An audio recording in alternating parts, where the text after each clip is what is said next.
The number 3 worst console of all time. It involves 3 simple words in their slogan. No fat chicks! Well, I was thinking, do the math. Oh, yeah, that works too. This spooge-stained piece of shit console got released in November of 1993 in the United States and abruptly made an exit in 1996 due to Atari filing for bankruptcy. Why is this console so bad, Gooch? Let's talk about it. Point number 1. Was the Atari Jaguar really 64-bit?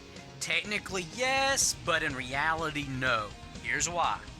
The Atari Jaguar had a 32-bit CPU and a 32-bit GPU. Both of these sent signals to a 64-bit graphics accelerator. That's some straight up bullshit. That's like putting a Ferrari engine in the back of my busted ass Pinto and saying I own a Ferrari just because it has the engine in it. Let's do a comparison. This is 64-bit.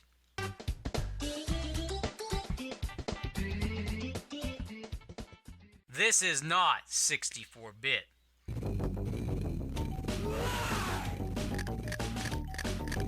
This is 64-bit.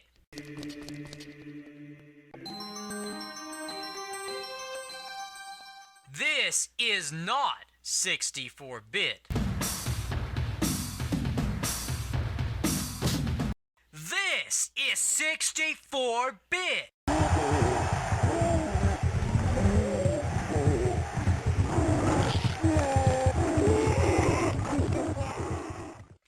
This is not 64-bit.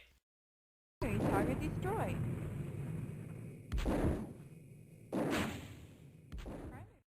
Point number 2.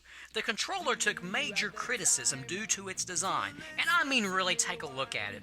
The top half of the controller, okay, it's passable. D-pad, option pause button, and an ABC button. No big deal, Gooch. But the bottom half of the controller has yet again another keypad on it. Why in the world do you need a numeric keypad on a controller for a console that was released in the early 90s? Why Atari made this controller this way, no one could even explain. This thing is big, it's cumbersome, it's bulky, and it's fragile of all things. This is considered to be one of the worst video game console controllers of all time. Point number 3. Very little third-party support due to instability. And quite frankly, do you blame the third-party companies for not making games for the console? I don't. After the failures of the 5200, 7800, and the Atari Lynx, investing in the Jaguar was not a wise move. Number 4, the marketing campaign. Oh my god, did this get old in a hurry for the Jaguar. The 64-bit Atari Jaguar, do the math. Bullshit. This marketing campaign sucked so bad compared to some of the more memorable marketing campaigns in video game history. Atari really took a back seat. Yeah, think about the Nintendo Entertainment System. Now you're playing with power. The Super Nintendo Entertainment System. Play it loud. The Sega Genesis. Welcome to the next level. Sega Dreamcast. It's thinking. The PlayStation 3. It does everything. Xbox 360. No fat chicks! Point number 5. The game library. With the exception of Alien vs. Predator, Tempest 2000, and Rayman, most of the games that came out for the Jaguar was pure shit. That's due to a very big lack of third-party support. Yeah, we already explained that earlier. Why would these third-party companies invest in making games for the Jaguar when Atari had been kicking themselves in the balls for the past decade? Third-party developers did do the math, and the success rate was too small to compute. In one of the more humorous moments in Atari Jaguar history was back in 1995.